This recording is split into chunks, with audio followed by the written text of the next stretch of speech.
नमस्कार. स्वामीज किचनमध्ये तुमचं सगळ्यांचं खूप खूप स्वागत. आज आपण बनवणार आहोत हेल्दी आणि टेस्टी गव्हाच्या पिठाचे मोमोज. इथं मी मैदा अजिबात यूज केलेला नाहीये.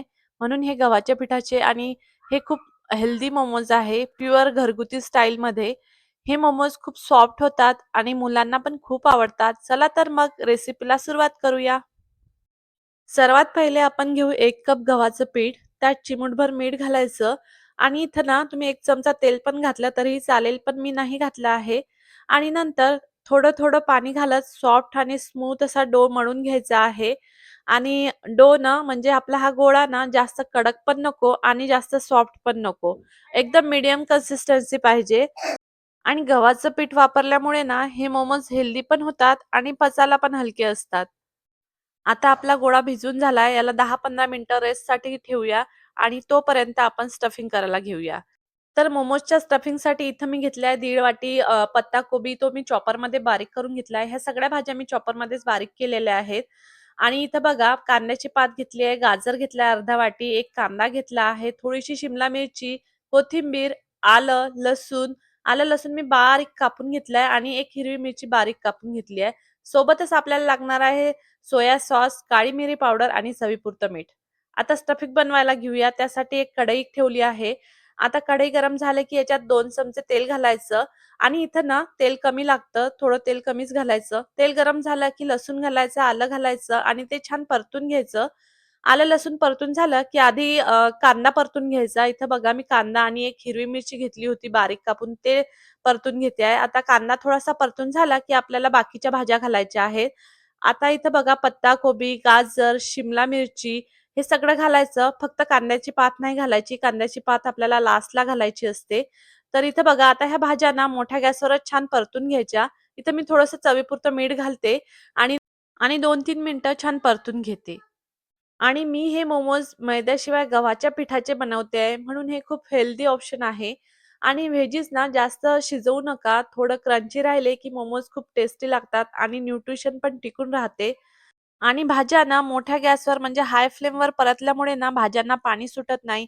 आणि जर आपल्या भाज्यांमधून पाणी सुटायला लागलं तर मोमोज सॉगी होतात. म्हणून मोठ्या गॅसवरच ह्या भाज्या 2-3 मिनिटं परतून घ्यायच्या आहे. भाज्या परतत आल्या की याच्यामध्ये घालायचं 1-1.5 चमचा सोया सॉस आणि सोया सॉस ना ऑप्शनल आहे. नाही घातलं तरीही चालेल. पण माझ्याकडे होतं म्हणून मी इथं घातलं आहे. सोबतच काळी मिरी पावडर घालायची आणि बस लास्टला मस्त आपली कांद्याची पात घालायची आणि हे स्टफिंग थंड करायला ठेवायचं. इथं बघा आता मी कांद्याची पात घातली आहे. व्यवस्थित मिक्स करून घेते आणि थंड करायला ठेवते. इथं बघा आपला गोळा पण छान भिजला आहे आणि ना अशी कन्सिस्टन्सी हवी आहे. जास्त कडक पण नाही आहे आणि जास्त पातळ पण नाही आहे. आता आपलं स्टफिंग पण थंड झालाय आणि कलर बघा किती फ्रेश आणि व्हायब्रंट दिसत आहे.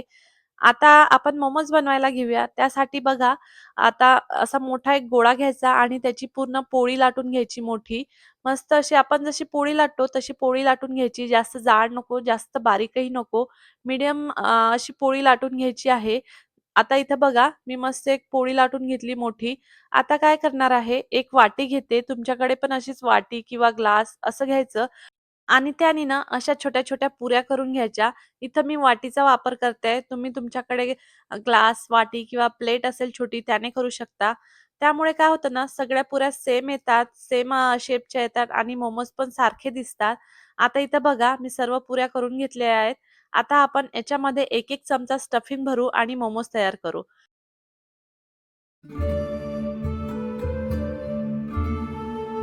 आणि ना जास्त स्टफिंग भरू नका, नाहीतर मोमोज बंद करताना फुटतात.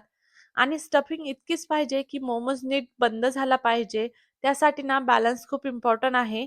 तर इथं बघा मी असा शेप देते आहे. हलक्या हाताने असं दोन्ही साइडने चिमटीमध्ये दाबायचं आणि बंद करत जायचं. सुरुवातीला शेप परफेक्ट नाही झाला तरी काही टेन्शन नको. प्रॅक्टिसने सगळं परफेक्ट होतं. बघा आता आपला पहिला मोमोज रेडी झालाय आणि किती क्यूट दिसत आहे ना हा मोमोज. आता इथं बघा मी दुसरा मोमोज तुम्हाला रेडी करून दाखवते, दुसरी पद्धत. असं खाली ठेवून अशा प्लेट प्लेट करत जायचं एका साइडने हाफ मोमोजला आणि नंतर हाफ साइड अशी बंद करून घ्यायची. ही मोमोजची प्रोसेस ना मला खूप रिलॅक्सिंग वाटते. एक-एक मोमोज मस्त तयार होताना खूप सॅटिस्फॅक्शन मिळते. इथं बघा आपला दुसरा पण मोमोज रेडी झाला आहे. असेच मी तुम्हाला अजून परत एक मोमोजचा वेगळा शेप दाखवते. तुम्ही तुमच्या आवडीनुसार जो तुम्हाला आवडतो तो शेप तुम्ही देऊ शकता. तर इथं बघा आता असं मोदकसारखा शेप देते आहे. अशा प्लेट-प्लेट करायच्या आणि मोदकसारखं असं बंद करून घ्यायचं. तर इथं बघा आणि ना मला कमेंटमध्ये नक्की सांगा, की तुम्हाला कुठल्या शेपचा मोमोज आवडला. आता चौथा मोमोज मी बनवून घेते आहे आणि बाकीचे पण मोमोज मी आता असेच बनवून घेते.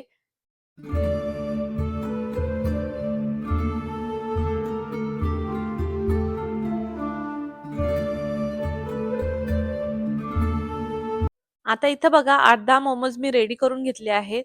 आता आपण स्टीम करायला ठेवू. त्यासाठी इथं मी ना एक चाळणीचा वापर करते आहे. या चाळणीमध्ये ठेवून ना मी स्टीम करायला ठेवते आहे. तुमच्याकडे अशी पसरट चाळणी असेल ना, तर तुम्ही ती घ्या. माझ्याकडे अशी होती म्हणून मी याच चाळणीमध्ये स्टीम करते आहे. आणि इथं ना माझ्याकडे स्टीमर नाही आहे म्हणून मी ना कढईमध्ये पाणी थोडं गरम केलं. त्याच्यामध्ये एक प्लेट ठेवली आणि नंतर त्याच्यावर ही चाळणी ठेवणार आहे. तर स्टीम करायच्या आधी ना मोमोजला थोडंसं वरून तेल लावून घ्यायचं. आता इथं बघा मी कढईमध्ये पाणी ठेवलं आहे आणि पाणी गरम झालं आहे. त्याच्यामध्ये खाली प्लेट पण ठेवली आहे. आता ही चाळणी ठेवून झाकण ठेवायचं आणि 10-15 मिनिटं याला स्टीम करून घ्यायचं.